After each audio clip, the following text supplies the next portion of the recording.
Welcome to Build the Weight Loss Practice of Your Dreams. I'm Carol Clark, your host, and today we are talking about how to know whether or not it is right to add an additional revenue stream into your practice. And I want to go through that today, but we're actually focusing on various facets of revenue streams this entire month. So actually for 5 weeks. So we're going to start with that. We're also going to talk about the top 5 revenue streams that work well in weight loss practices. Then we're going to talk about some pitfalls to avoid when you are implementing new revenue streams. Also, how to successfully launch a new revenue stream in your practice, as well as some principles for success. So I am really excited about this topic. I love all things related to building a weight loss practice that serves your patients really well and serves you and your team very well. So it is feasible. And over the last year, especially with the pandemic, we spent a lot of time in Bariatric Business Boss and also one-on-one consulting with different practices, adding revenue streams into their practice. And it was actually very exciting and something that was a good time to do that. And for those that already had that in their practices, oftentimes it actually helped with their profitability and just with cash flow in general. So it can be a good idea, but not always. So we're going to talk about that. So if you're considering adding a revenue stream, no matter what it is, I do want to make sure that you did make that determination. I'm sure you would, except for I don't always find that to be the case, myself included. You can't make that decision based on what's everybody else doing or having sort of that fear of missing out because there's something new that you think you should be offering, or something that you just want to do sort of on a whim or bright shiny object or anything like that. Or maybe someone just reached out to you and you're like, oh, that's a good idea. Sometimes that works out well, but there are some steps that you should do before you make that leap of faith in terms of adding that revenue stream. And so what I encourage people to do is first take a look at your financial status. And people either love looking at numbers or they don't particularly like to look at numbers. They want someone else to take care of that for them. No matter what, you need to take a peek at that because you want to make sure that you are positioned properly for the investment that may go along with adding an additional revenue stream. Even if it's retail sales, you still have to buy the cost.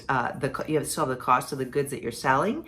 And almost with anything that you have, you're going to have some startup costs. So you want to make sure that you're not going in debt in order to add on a revenue stream. Now, granted, you can have a whole profitability plan and that may work out great, but I do encourage you to be able to go into it without going into debt if that is possible. So just like in our personal lives, it's always a good thing to do. So first, we take a look at your finances. Secondly, take a look at your team and see, is there areas where somebody might be able to take on an additional challenge? Maybe someone needs an additional challenge. Maybe you've had something that's changed and you want to make sure that you still have plenty of work for your team to do. I know that's usually not a problem, but instead of just throwing new people at a new revenue stream, really take a look at your current team and see how you may be able to rearrange things. And oftentimes you can do that and you can actually charge someone with getting this off the ground. And what happens is it ends up being a great thing for you because you have someone who has ownership of it. And it also becomes a great thing for them because it's an additional challenge if they can manage that. So I do encourage you to take a look at your own team. And granted, there are outliers to this where you're going to spend extra money and have to go a little bit into debt, or you may have to hire a new person. But for the most part, try to do it the opposite way, depending on what that revenue stream is. We're going to get into those a little bit more. The other thing you really want to consider in your practice before you add a revenue stream is, number one, is what your main thing that you do, is that flowing really well? Or does that need to be sort of fine-tuned first before you add on additional revenue streams? Because when you actually have that running as a really great system, it makes it easier to add revenue streams. And it just creates less havoc for you and for your team.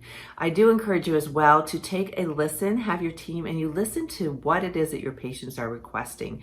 Not only that, but also think about all the things that they are seeking that helps them with the service that you provide, but they might be purchasing elsewhere. Is that something that you can incorporate in your practice? That's where you're going to get your best ideas, because then what happens is you can roll it out initially.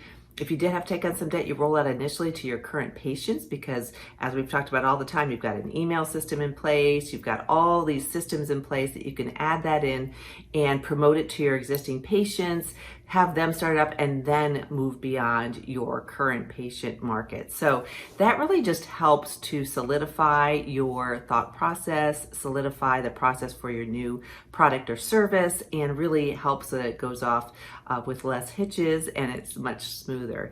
So I do, like I say, encourage taking a look at your finances, your team, and then really what is it that your patients are asking for.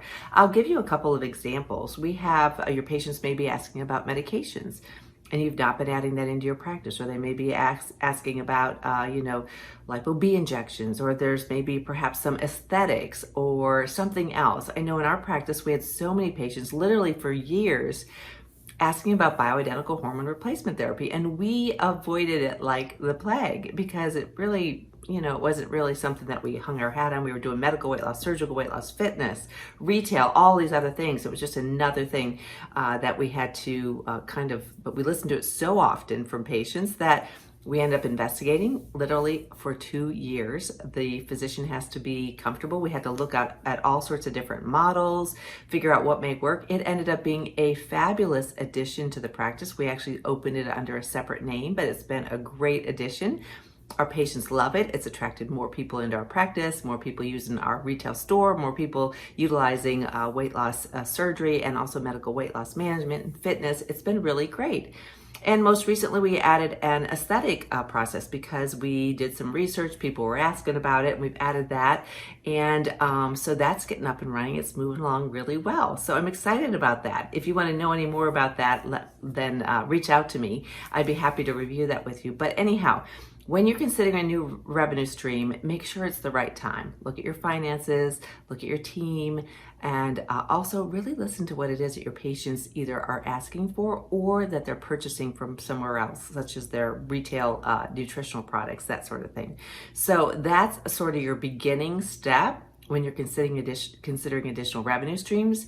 And then I like to keep these short and sweet so that they are impactful, but yet you can listen to them on the go and kind of binge if you end up wanting that. I have a number of people that reach out about that. But I also, as you know, have free resources for you that go along with all these different trainings. And we do a really deep dive. We're going into this quite a bit in membership, bariatricbusinessboss.com. So those free resources and the guide that goes along with this is weightlosspracticebuilder.com/free. You can get everything there.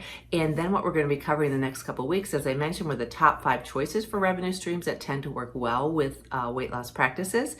We're going to talk about the pitfalls to avoid, how to effectively implement a new revenue stream, and then some tips for success, some real principles that will help with the success.